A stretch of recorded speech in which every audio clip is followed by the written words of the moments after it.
Welcome everyone.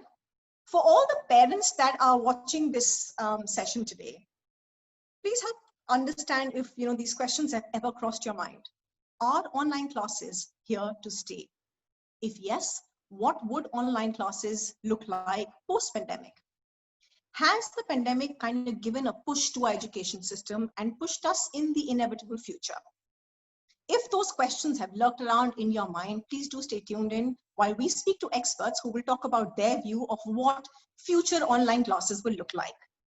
My name is Pooja Kedia from Schoolvisor, and today I am joined by Mrs. Guneet Ohri.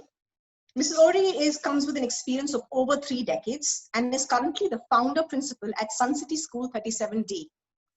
Mrs. Ohri is an author and a keen environmentalist, and is a strong believer in the importance of holistic development. Welcome to you. We've also got with us Mrs. Anuradha Rai.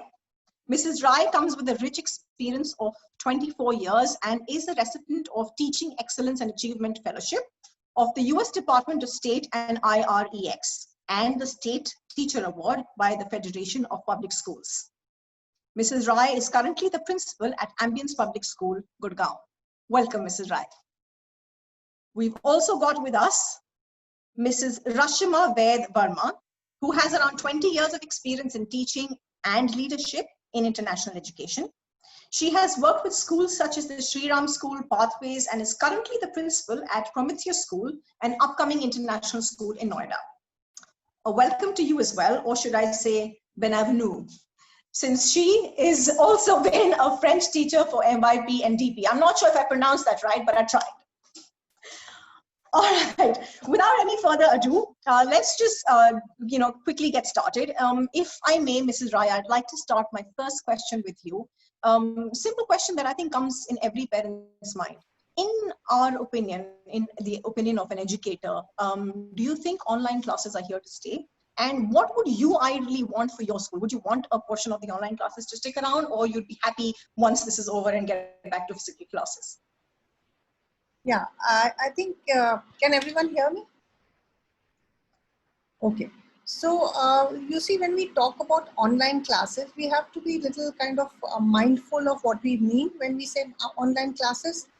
As far as I'm concerned, this disruption has actually caused a lot of good in the sense that with changed mindset, especially when we look at the teachers and we look at the children. So I would say that even after the pandemic, online classes should continue because the children are doing work, on their own, taking ownership, and teachers are using resources like never before.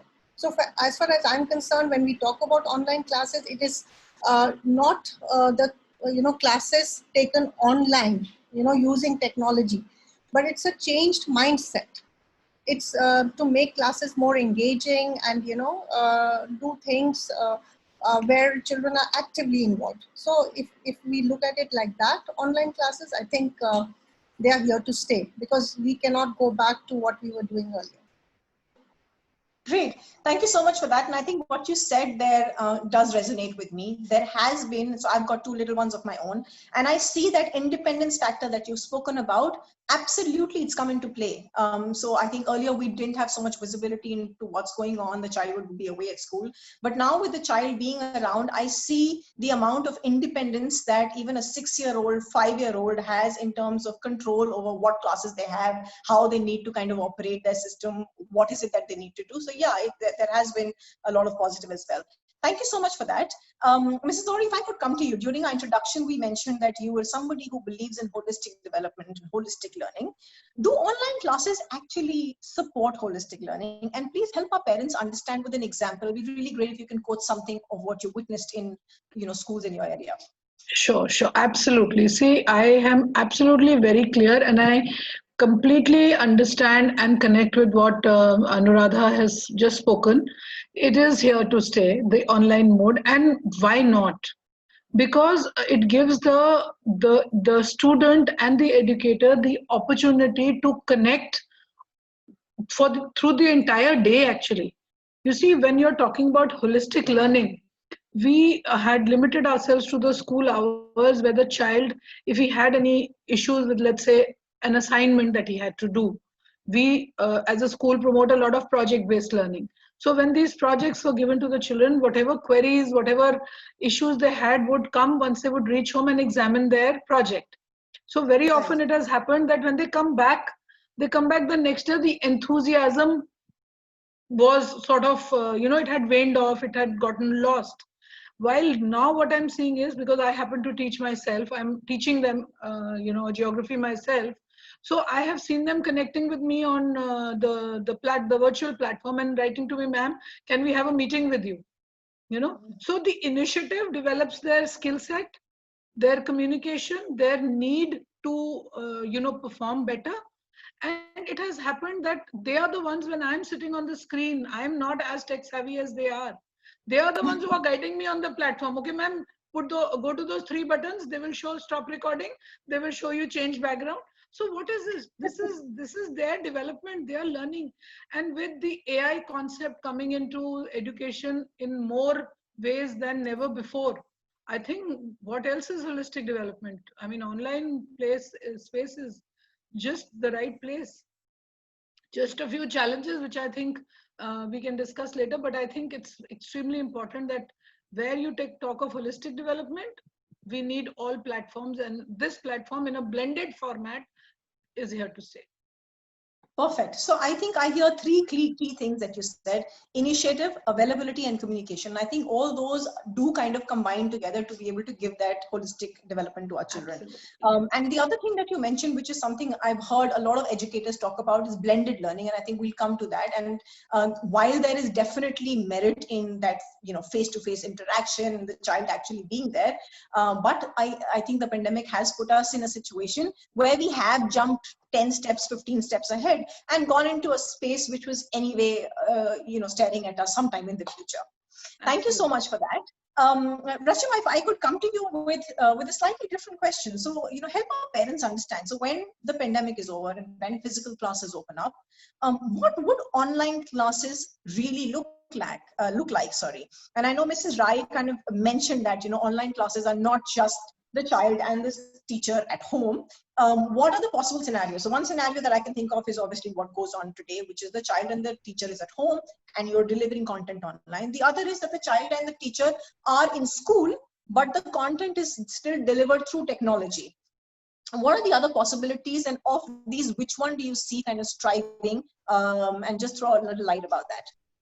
So I think taking forward what my other co-panelists have spoken, I think the online classes are here to stay because schools are putting in so much of effort in investing in teacher training, content generation, even infrastructure in a lot of ways that you're looking at how and what. So that is definitely going to stay.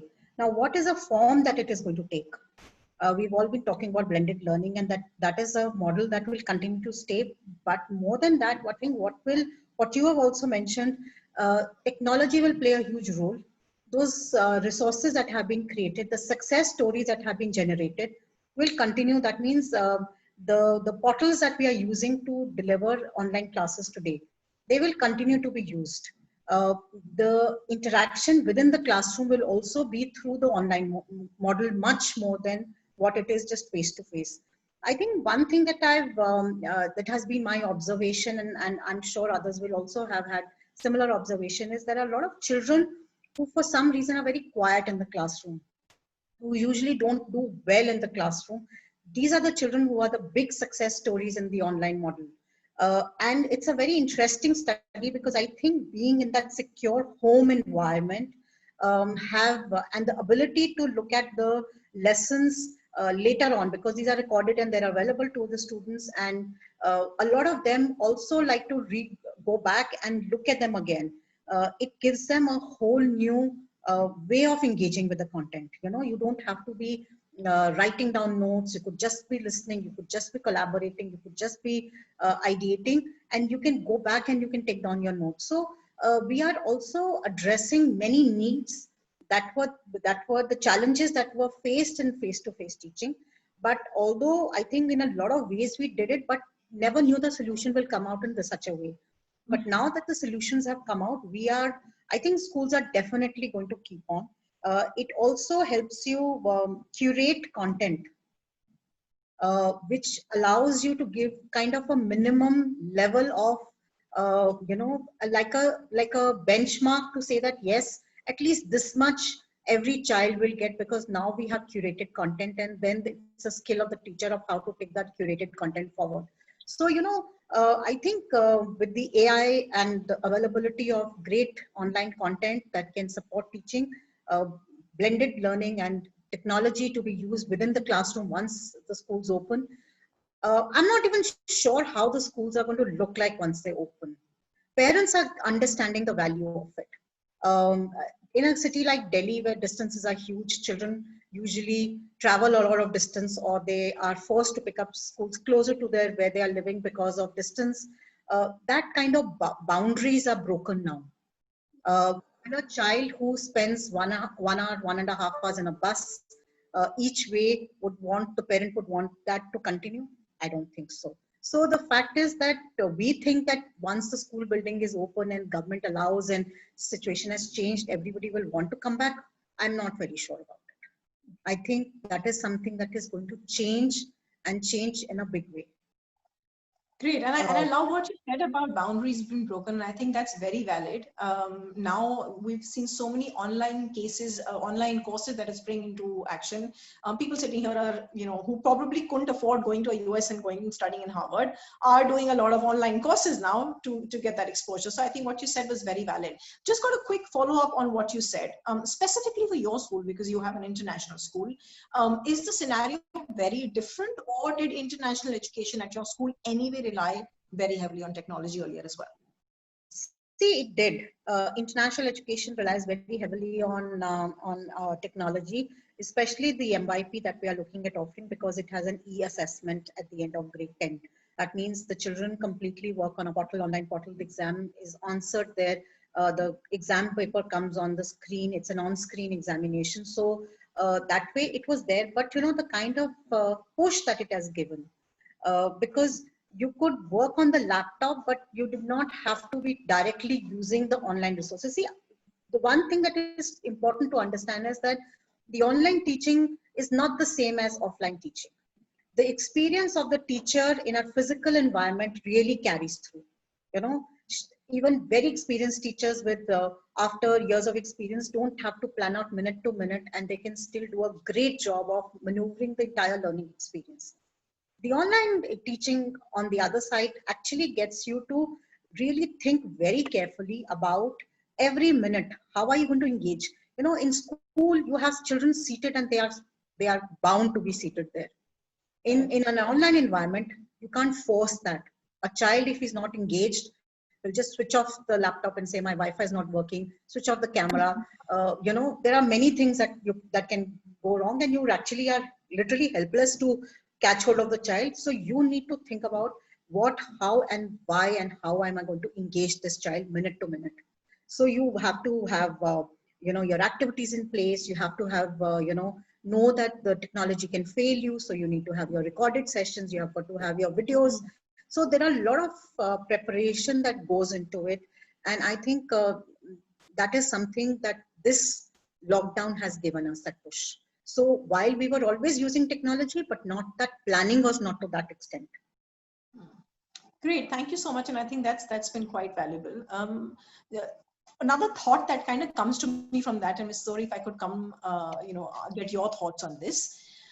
Given the fact that now the education system will look very different, do you see hiring for teachers also getting impacted with this new technology-based teaching?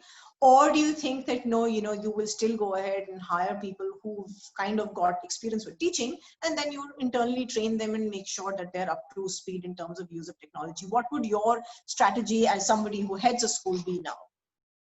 So yes, that's food for thought for all of us. I think we are all contemplating into, what after.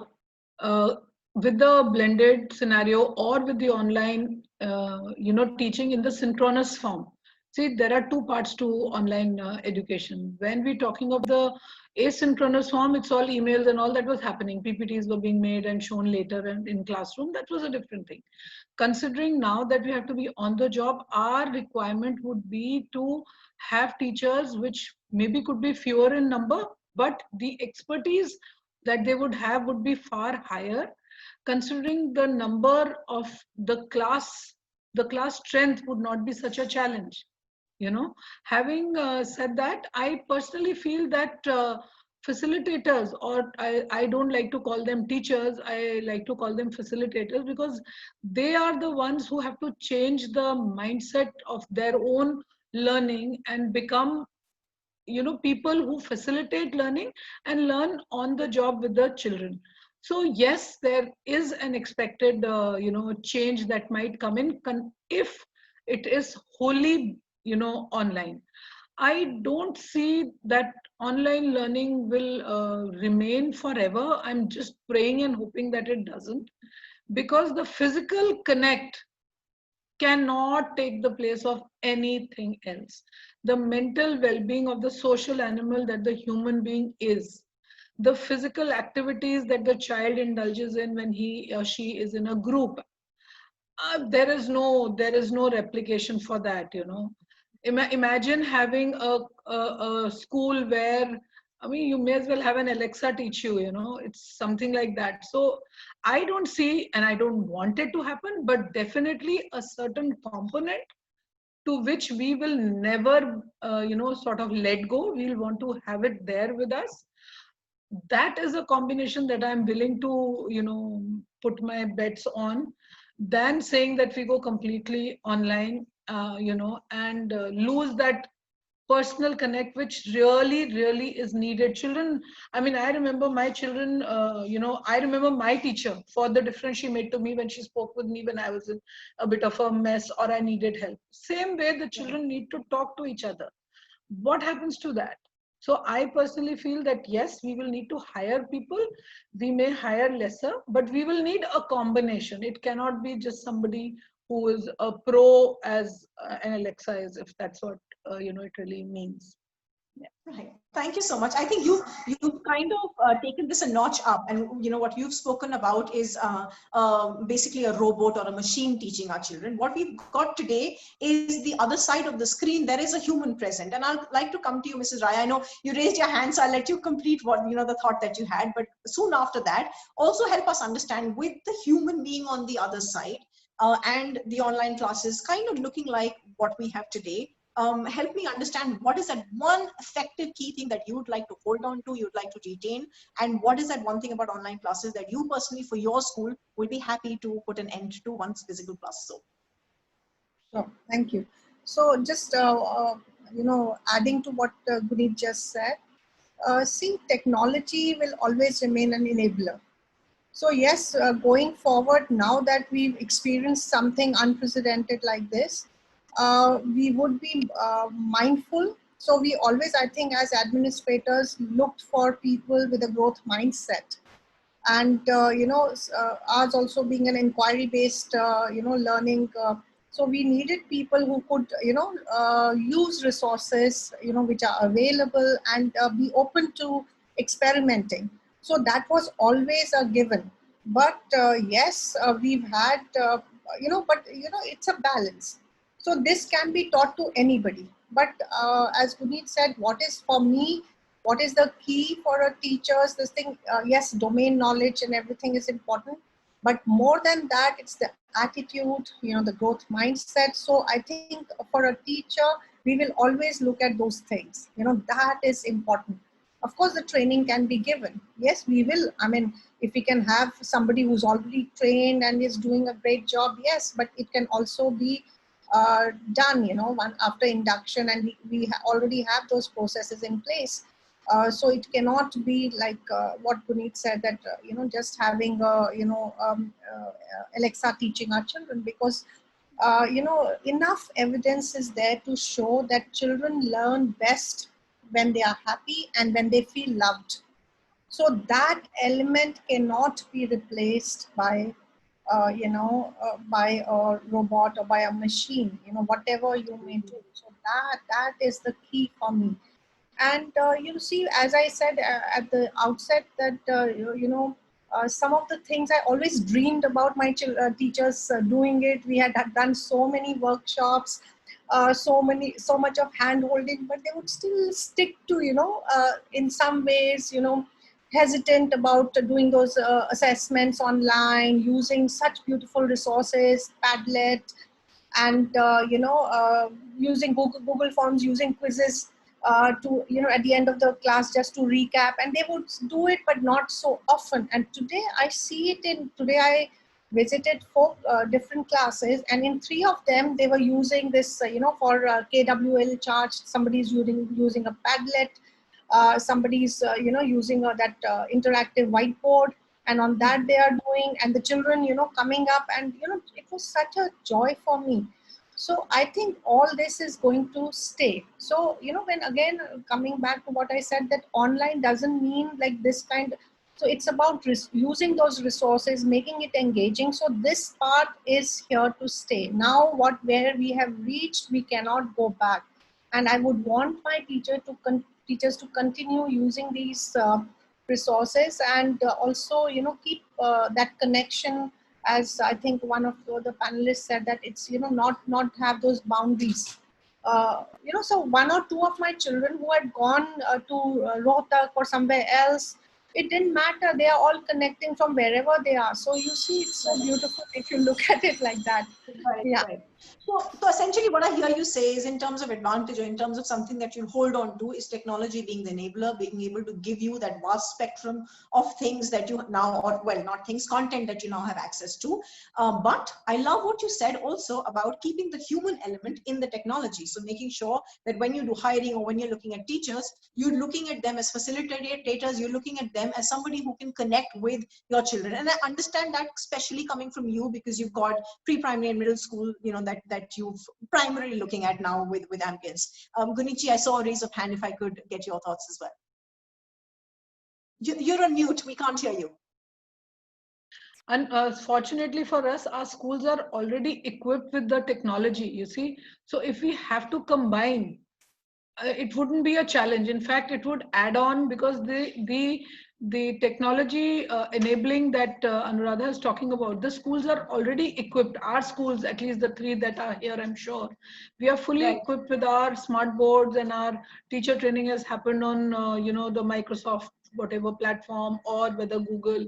Our teachers are absolutely, we in fact have conducted our elections for the student council online. We are having our investiture online on Saturday. So these kind of things are here to stay, and with the technology in school available, I think our battle or our journey would be very, very productive, I think. This is in a way been a boon, because otherwise nobody would have transgressed into so much of learning that we have had to by default. Right. Rashima, that kind of brings me to my next question, something that we hear a lot from parents who come on our portal. So one of the practical struggles that parents go through is that two sets of parents, a mother and father, both have got a laptop. They've obviously got phones. They're both working parents. So they've got a daytime job, plus 2 children. They've got classes to attend. What they've been doing is either, making sure that the child gets the laptop because they don't want them on the little screen on the phone, managing office for 2 hours with the phone, and kind of laptop sharing. There are a lot of people now who are kind of at the brink of contemplating, should we invest in a laptop for our child? But given the financial situation, everybody's had pay cuts, they're kind of holding back. What is your advice to these parents? Should they go ahead and invest in a laptop because you think that it is a investment which hopefully will, it will not go waste and the child will continue to use the device? Or would you say, hold off, wait till school's open and see what happens? So I think the way I look at the situation is that once the pandemic gets over completely, and I don't know what time frame we are talking about, 6 months, 8 months, 1 year, when the situation is absolutely back to normal, will life go back to normal? I don't think so. So I think that is a time when there will be, I see a divide happening. There will be a set of parents, and I'm talking more in terms of secondary, rather than pre-primary and primary, because I see that trend happening much more strongly in secondary. There are going to be people who are going to want just online. I see that happening with things like homeschooling, children wanting to, want to develop their internships and work on other components leading up to university education. There is going to be, there are a lot of parents who've got, many companies have spoken about work from home as a long-term solution. A lot of parents who are working in such companies may want to look at moving out of Delhi, let's say. Just an example, because we are based out of Delhi, they might want to look at moving to places which are more open, where there are no pollution levels. And these are the parents who are definitely going to have that demand for an online teaching. If that seems to be the long-term goal that the family seems to be working towards, because education for them will be two different aspects. So you will have just the education aspect, and then you'll have the social aspect. It's a lot like how in a lot of Western countries, you have the whole concept of homeschooling, where you have homeschooling support groups, where you meet them socially. But the job or where you are getting online education is just pure education, where parents play an active role. And a lot of parents do, I see that happening. I see that happening in very small children, where we have the pre-primary, where they may feel that, it was great to have connected and taught your children together, where the work pressures may not be that much, where at least one parent is free to engage. It's a lot depending upon, I think the whole pandemic has put us in a situation where every parent is thinking and every person is thinking of what forward from here. Is this the life that I led so far? Is that what works for me? Once a situation is fine, do I want to continue with it, or do I want to change? And I think from there will come out the solution. So if that is the line of thought that you hold, if that is what works in your context, then definitely go ahead and invest in that. You definitely need it. If you are hoping that things will go back, you are very happy with how things happened, you went to work, your children went to school, it's not to say that will not happen too. It will happen. Thank you so much. Maybe the Yeah, technology that's a very candid will use it. Will be used in the school. So technology is not going anywhere. But maybe you may not have to use it. You may not have to share it at the same time. The school may provide things depending upon the school that you're going for. Thank you. And I think what I hear you say is that hopefully, once all this is over, parents will have a choice, because we've kind of lived a different life for about 8 months, 9 months, a year, not sure how long this lasts. But by the end of it, there isn't going to be 100% rollback that's going to happen. There are going to be elements to the life that we've lived that we're going to hold on to. And I love what you said about not just change in the education space, but also change from a general life perspective. It's actually been a very, very short 30 minutes. We've kind of come to the end of our call. I've just got a little pop-up saying we're going to wrap up in about 7-8 minutes. If I could get closing thoughts from each one of you, and I'm happy to start with you, Reshma, since you're already on unmute. Yeah. So I think my closing thoughts are that life is not going to go back to the same. I think we've all tasted a different kind of a lifestyle. And I know that we were, as we are going to open our school over here, we were talking about teachers wanting to come. Most of them are reluctant to do so. They are very happy working from home, comfortable, not just because of the fear factor and other issues, but also they've understood the value of not wasting time and commute and the freedom that it offers them of doing things at their own pace. So I think life is not going to be same. It's going to change. But there are also going to be those who want to go back. But I don't think that we can go back to exactly what it was before. Great. Thank you so much. Mrs. Ori, can I get your closing comments as well? So very interesting sessions, got perspectives of the others also. And it always pays to listen to somebody else, because you're so used to it, listening to your own thoughts. It's a great interactive space. Thank you for that, Pooja. My closing thoughts would be that yes, the change is inevitable, but that's life. Change is inevitable in every space of life. To me, I personally feel as an educator and as a almost like a foster mother of the children that are under my care. The personal connect must and has to happen for their mental well-being, for our mental well-being. The social emotional learning quotient that gets affected when the artificial technological space comes into existence, I feel that can damage, at the end of the day, humans are social. So I would like to close by saying that we need to come to a scenario where we balance out, we blend, and we blend so beautifully that the new normal becomes the beautiful normal that we probably have led to its, to the existence of this beautiful normal, all of us together. Right. Great. Thank you so much. That was very positive. Thank you. Mrs. Rai, if I could also get your closing thoughts. Yeah, thank you. Firstly, really grateful for this interactive session. And yeah, I think I want to just say that this has been a great opportunity. I don't want to look at it as a challenge. I think if we weren't pushed, we wouldn't have been able to achieve this much. And it has also built resilience in all of us. We have been able to look at things which were unimaginable. And I look at the kids, I look at the parents, I look at my teachers, they are working like how, and not begrudging.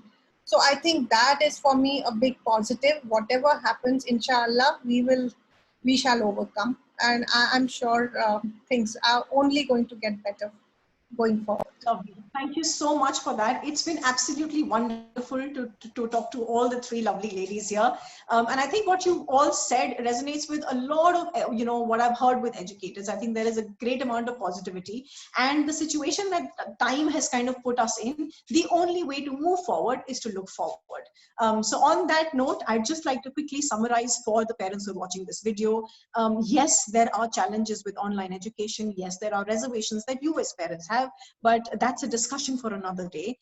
What we want to kind of get your focus on is to try and think about the fact that we are just about 20% of the population that are equipped and are able to provide these classes. But 80% of the schools that are government schools, there has been an absolute halt on learning. So we're kind of privileged. And as a parent, what gives me a lot of comfort is the fact that my children have become more independent. There is a whole host of content that they've been exposed to, which was not there earlier. And I'm really grateful for that. They've become tech savvy. So my 6-year-old teaches me a thing or two once in a while. And I think that's amazing. There is a huge amount of social interaction that schools have kind of invested in through technology, which means that while the learning is happening online, there isn't that human disconnect that's happened. So I, as a parent, I'm extremely grateful. It's been amazing to talk to you, Mrs. Ori, to you, Rashma, and to you, Mrs. Rai. Thank you so much for sparing time and coming and talking to us. On that note, all I would like to say is that be safe, be informed, and be school wiser. Until we meet you again, goodbye.